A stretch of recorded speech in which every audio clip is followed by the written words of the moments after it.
Everyone has their own pet theory of what dreams are and what they mean. Current dream research shows that most dreams are a meandering path created by the interpretive function of our brain.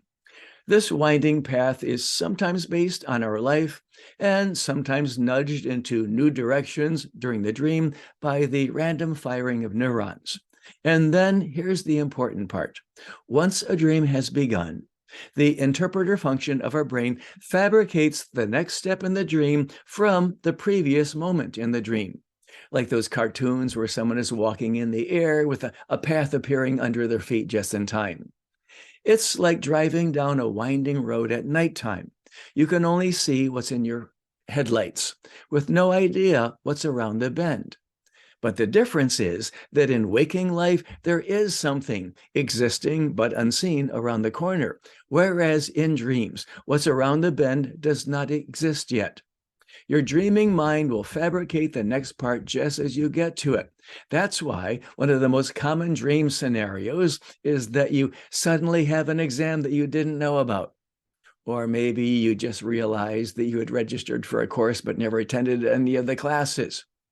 Now, the reason why these dreams are so common is because your dreaming mind randomly just thought of that idea, that exam. Of course, you didn't know about the test.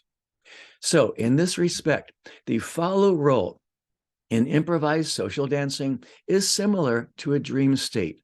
You can only see what's in front of the headlight, so to speak. You only know the moment. The next moment is still around the corner, unknown.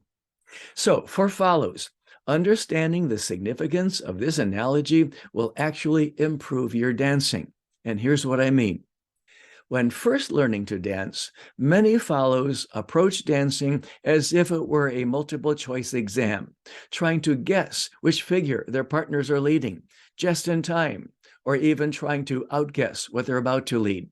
And there are inevitably some bad guesses, as follows occasionally launch themselves into their guess, only to find out that it was something else. Now, instead, following works much better if you stay in the moment, split second by split second, as you go through each step, just stepping in time with the dance and see where it goes. Enjoy the winding path. And that's fun. That's what Anna Laura was describing when she said that following is like skiing. She loved that it was relaxing and mentally challenging at the same time, like a flow state. And then many leads discover that the same approach works for them too. Now, beginning leads often think that leading means planning what to do and when in advance, perhaps planning several moves ahead. And that's how leading is usually done at the beginning. Then one day, the leads notice that they're planning less and spontaneously being with their partners more. Their informed instinct has improved to the point where they can sense where their partner's momentum is going, and they stay with them, going through that corner without a plan in mind, along with their partners discovering it, as in a dream state. And the result usually flows better for the follow than a plan that he came up with in advance, because the lead is tracking the follow. And it's fun to discover the path together. So don't worry about trying to dance this way at the beginning. It happens with time, but only if you try it, or at least allow it to happen. Many dancers don't. Now, the fact that dreams are partially shaped by the random firing of neurons does not mean that they are meaningless or impersonal. How you respond to those dream scenarios is very much a part of you. Do you respond to that unexpected exam with confidence or with dread? That often depends on your response to life in general.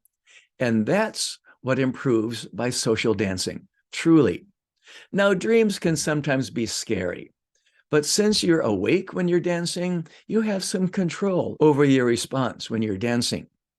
Each dance figure begins with just the first instant. So just take that first step with no idea where it will go, lead or follow, but with the confidence that you'll have some idea what to do when you get to that next corner, so to speak.